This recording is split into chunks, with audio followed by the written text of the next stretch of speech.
¿Qué es el liberalismo? En el anterior vídeo ya explicamos lo que era el capitalismo, y en este vídeo vamos a explicar qué es el liberalismo. Para poner en contexto, empecemos repasando un poco qué es el capitalismo. Recordemos que hay dos grandes formas de interpretar el capitalismo. El capitalismo es el sistema económico que empieza a ver en las zonas donde los burgueses, donde los mercaderes y demás inversores llegan a tal nivel de recapitalización, es decir, a un gran nivel de creación de medios de producción, que su riqueza empieza a competir con gobernantes o nobles. Y de aquí aparecerían las dos visiones para interpretar el capitalismo. Unos llamarían capitalismo simplemente a todo lo que ocurriese en esa situación, y otras personas que serían los de la rama liberal, que se fijarían no tanto en el aspecto global, sino en la parte diferenciadora que haría todo este proceso, aquello distintivo que cambiaría en la sociedad y que maximizándose aceleraría todo este proceso. Mientras que unos llamarían simplemente al capitalismo como la acumulación privada de capital, y los liberales y demás señalarían que el capitalismo es la propiedad privada y el libre mercado, que es lo que propiciaría todos estos cambios. Pues bien, entonces, ¿qué es el liberalismo? El liberalismo se puede definir también de dos maneras, también se puede apreciar y también nos podemos acercar a él de dos perspectivas diferentes. La forma más global de analizarlo, por los mismos que analizaban anteriormente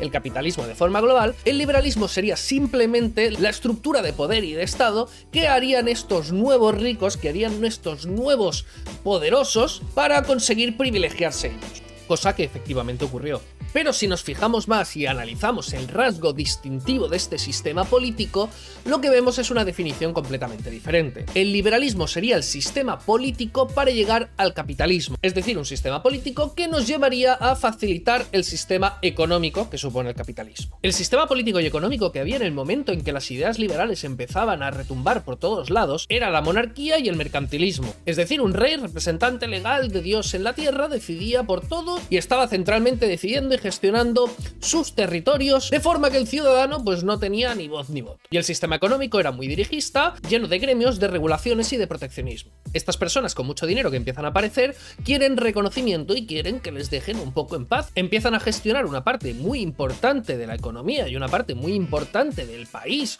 o de la ciudadanía y empiezan a verse muy lastrados por el poder político imperante. Entonces estas personas tienden a querer gestionar su propio campo de actuación sin intervención de aquellas personas que tienen por encima. Empieza a crecer muchísimo la economía y no es gracias a los reyes, sino a la propia ciudadanía, a la sociedad civil, a burgueses, a comerciantes, a mercaderes. Entonces los reyes empiezan a perder muchísimo estatus y empiezan a verse como un lastre. Lo que pasa es que, claro, en los cambios primero tiene que haber una lucha cultural. Primero de todo tiene que enseñarse a la población cómo va a ser un cambio más o menos para que la gente pues acepte los cambios o no haya grandes disturbios o no haya grandes reticencias contra todo esto. Aquí aparecerían un montón de defensores del liberalismo que empiezan a divulgar sus ideas y sus descubrimientos en el campo de la economía, de la política y de las libertades civiles. Desde estos pensadores se empieza a teorizar cómo sería una sociedad sin intervención por parte de los reyes, sin planificación central, y se expone cómo eso beneficiaría a la población. David Ricardo se opondría a todo este mercantilismo proteccionista, siendo un gran defensor de todo el comercio internacional, y su aporte a la teoría económica para concienciar a la población de que es mejor dejar en paz, dejar comerciar entre países y no proteger la propia industria, los propios sectores y demás, sería la ventaja comparativa. Explicaría cómo es mucho más eficiente que los países se especialicen en sus cosas, en lo que mejor se les da, que no que los países intenten hacer absolutamente todo a coste mucho más elevado y de una forma muchísimo más torpe y que luego se comercie y que entonces sea todo muchísimo más eficiente, porque hay zonas mejores que otras para producir ciertas cosas y por lo tanto la ciudadanía conseguiría muchísimas más cosas a mucho menos precio si se deja comerciar libremente entre países. Además desarrollaría la teoría del valor objetivo, que eso ya en otros vídeos desmontaremos. Adam Smith profundizó más en la teoría de la ventaja comparativa. Analizó que no solo era más eficiente que los países se especializaran cada uno en su sector, sino que era muy eficiente que las personas se especializaran cada uno en su cosa y que entonces a partir del libre mercado cada persona pues se relacionase con otra para conseguir cubrir la plenitud de necesidades. También teorizó sobre la importancia del capital en el desarrollo y luchó contra las críticas proteccionistas contra el mercado internacional. Mucha gente decía que sin proteccionismo las empresas se irían todas del país y que no quedaría absolutamente nada de trabajo. Adam Smith entonces expuso que no necesariamente, porque corría más peligro un inversor cuando se iba muy lejos y tenía sus fábricas en otros países muy lejanos que no podía llegar a controlar demasiado y que por lo tanto existía cierta tendencia, mejor lo pongo por aquí aunque me salga un poco más caro, pero bueno, así tengo al menos un poco más de seguridad. A eso lo llamaba la mano invisible del mercado. Esta mano invisible sería una metáfora que explicaría cómo los capitalistas de forma descentralizada intentan intentan detectar los estímulos y las ideas de negocio en el mercado para optimizar la inversión y hacer que todo el mundo se coordine sin un plan central. Simplemente con los indicadores, con los precios, con la oferta y la demanda, la gente ya se organizaría libremente de forma descentralizada para cubrir las necesidades de todo el mundo. Y que en esto también influiría la prima de riesgo que podría haber por llevárselo todo muy lejos y perder el control sobre estas inversiones. David Hume también criticó muchísimo las ideas mercantilistas proteccionistas en la rama de la balanza de pagos. Con su mecanismo de especie de dinero explicaba que la balanza de pagos tiende a igualarse. Por muy rara, por muy extraña que pueda ser la economía en un territorio, tiende a igualarse sin intervención estatal la balanza de pagos. Y además de que no sería algo muy importante, no importaría demasiado realmente si un país estuviese exportando más productos que importando y por lo tanto importando más dinero que exportando y viceversa. Una sociedad puede perfectamente desarrollarse exportando más dinero del que se importa y viceversa. Antes se creía que lo más importante era que el dinero llegase al país. Sin embargo, un país que piensa a largo plazo y que invierte a largo plazo realmente estaría exportando más dinero, estaría saliendo más dinero del país que producción se estuviese desarrollando, porque se estarían haciendo planes a largo plazo y por lo tanto la producción todavía no se está realizando. Voltaire, por su parte, no se centró tanto en la economía, sino en la estructura del Estado. Voltaire defendía la separación entre Iglesia y Estado. En esa época no solo se extendían las ideas de que económicamente debemos ser libres, sino de que culturalmente, socialmente, en todos los aspectos debemos ser libres. Y que no necesitamos que la Iglesia y otras instituciones estén ligadas al Estado. Jeremy Bentham sería el padre de la función de utilidad y expuso la tendencia decreciente a la utilidad marginal. De todo esto ya hablaremos más en profundidad cuando empecemos con los vídeos de la teoría económica. François Quesnay fue el creador de la economía política y analizó el dinero como la circulación sanguínea. Desarrolló una teoría por la cual analizaba la sociedad y veía que el flujo de dinero se repartía por todas las clases y todas eran interdependientes económicamente entre ellas. Jacques Turgot, político y economista, instituyó la libertad de comercio de granos, aceite, ganado y vino, y entre otras cosas suprimió los privilegios gremiales para favorecer la libertad de comercio. Y Bastiat dijo que la competencia en el libre mercado es un proceso de descubrimiento dinámico por el cual los agentes descubren constantemente las necesidades de la población y que entonces la gente se coordinaría entre sí logrando cubrir las necesidades de todo el mundo. Y que toda forma de intervención gubernamental entorpecería todo este proceso, lo dificultaría y haría que no se pudiese llevar a cabo, ya que desde el gobierno se estarían distorsionando los precios, se estarían distorsionando los incentivos y por lo tanto se harían malas inversiones. Como vemos, los pensadores liberales lo que tienden a hacer es analizar la sociedad y descubrir la forma en que la gente interactuaría sin la intervención estatal. El liberalismo sería una corriente de pensamiento en la cual se va añadiendo cada vez más información hacia cómo estructurar una sociedad abierta y libre. Y en estos momentos de revolución en que los burgueses estarían consiguiendo más reputación, más poder y más influencia, las ideas liberales fomentarían la creación del Estado liberal. En esa época se pensaba que sustituyendo el orden monárquico del antiguo régimen por un sistema de estados cimentados en las ideas liberales, traería a la población muchísima más libertad, ya que supuestamente no serían estados religiosos, autoritarios y sin ningún tipo de contrapeso por parte del exterior. Estos nuevos estados modernos traerían mucha más libertad y prosperidad a la sociedad civil. Lógicamente, cada liberal planteaba cómo sería su estado ideal, y en grandes líneas todas estas ideas de cómo debería estructurarse el estado para que el sistema económico tendiese al capitalismo eran estas que voy a enumerar a continuación. Primero de todo, el representante, el político o el gobernador debe ser elegido por la ciudadanía, por el pueblo. Por lo tanto, se plantearía el sistema democrático, pudiendo elegir cada ciertos años al representante, al gobernador, al político o al mandamás. Se creía que si el político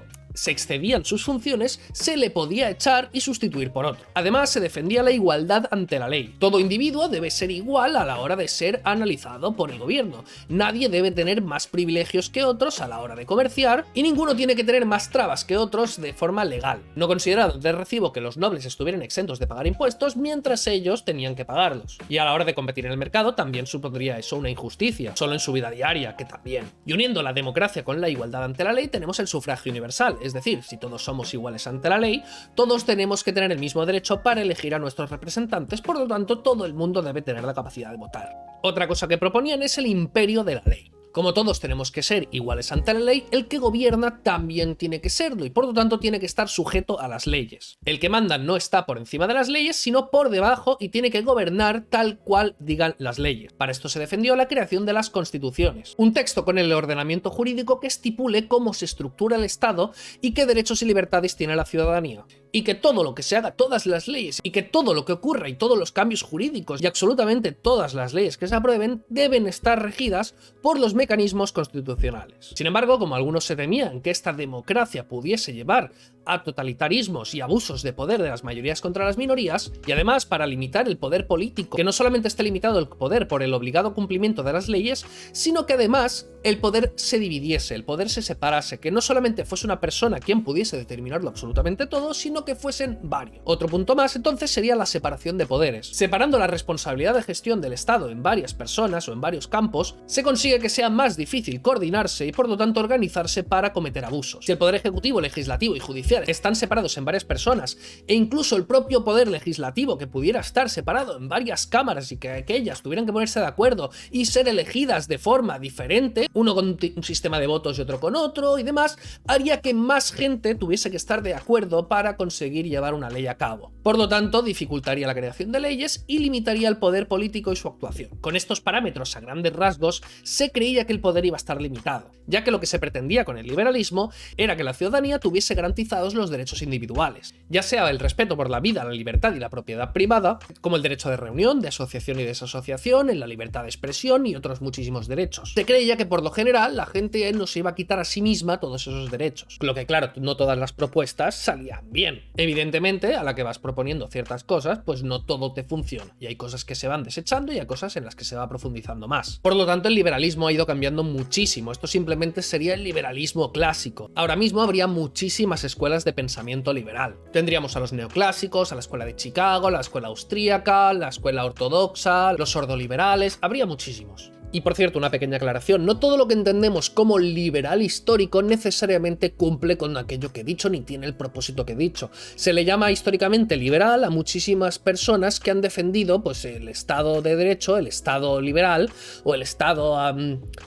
de sufragio universal en oposición al antiguo régimen. Pero no con el propósito de maximizar la libertad individual, sino que pues, con el propósito de, pues, yo qué sé, avanzar, progresar y demás. El Estado liberal se defendía desde muchísimas creencias, y no todos los que lo defendían que hubiese esta reducción de injerencia estatal y de aumento de la libertad individual, necesariamente, o por lo menos no en todos los campos. Stuart Mill, por ejemplo, defendía la redistribución de la renta, y Thomas Jefferson formaba parte de un liberalismo anticapitalista. Defendía que era mejor ser autónomo que ser empleado, porque así, pues, plusvalía y bla bla bla, y además de que era muy reacio pues a la banca privada y demás. Y es que por lo general estos términos políticos, estos temas ideológicos engloban muchísimas realidades y es muy difícil poner una frontera exacta de dónde a dónde llega algo.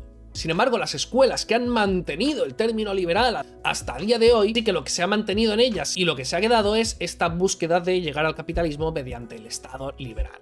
Así que si en la actualidad hablamos de liberales, por lo general nos estamos refiriendo a personas que defienden la libertad individual. Llamar liberal actualmente a alguien simplemente porque defiende la separación de poderes o el sufragio universal, pues no sería demasiado acertado. Actualmente la idea del liberalismo inicial de crear el Estado-nación que nos salvará a todos y que nos traerá a todos mucha más libertad individual que en el antiguo régimen, pues está un poco de capa caída. Se ha hecho el experimento y ha salido regular. Está claro que todas estas propuestas no limitan del todo al Estado. Y además, como vivimos en un contexto en el cual el antiguo régimen nos queda muy lejos, el liberalismo actual ya no se basa en limitar a los reyes, sino en limitar al propio Estado. Estado de creación liberal, pero no muy liberal. Y es que el Estado liberal que se planteó para fomentar el capitalismo parece ser que nos ha llevado a una socialdemocracia. Por lo tanto, el tema este de neoliberalismo, si se pudiese entender de alguna forma, si pudiésemos llamar neoliberal a algo, yo considero que pese a que hay muchísimas escuelas de pensamiento liberal ahora mismo y no podría haber ninguna unificación neoliberal y no hay necesariamente una gran diferencia entre los liberales antiguos, clásicos y tal con los modernos, yo considero que si se pudiese llamar neoliberal a algo,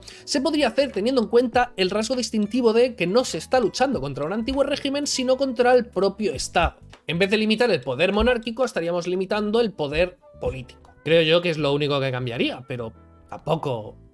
¿Qué es neoliberalismo entonces si no? Porque no todos los liberales modernos aceptarían todos los nuevos desarrollos y descubrimientos o propuestas que se habrían hecho desde entonces. Y es que las ideas liberales sí que tuvieron sus aciertos, pero también tuvieron grandes errores. A la vista está que a través del Estado no es una gran idea intentar llegar al capitalismo, es decir, un entorno de respeto por la libertad individual, libre mercado y propiedad privada. Sin embargo, habría otra manera de intentar llegar al capitalismo. Esto sería el anarcocapitalismo, llegar al capitalismo mediante la ausencia de Estado. Y de esto tratará el próximo vídeo, de qué es el anarcocapitalismo. Pues bien, hasta aquí la explicación de lo que es el liberalismo, y en el próximo vídeo explicaré la gran problemática del liberalismo, los grandes errores y el por qué no soy liberal y qué alternativa habría, que es el anarcocapitalismo. suscríbete y nos vemos.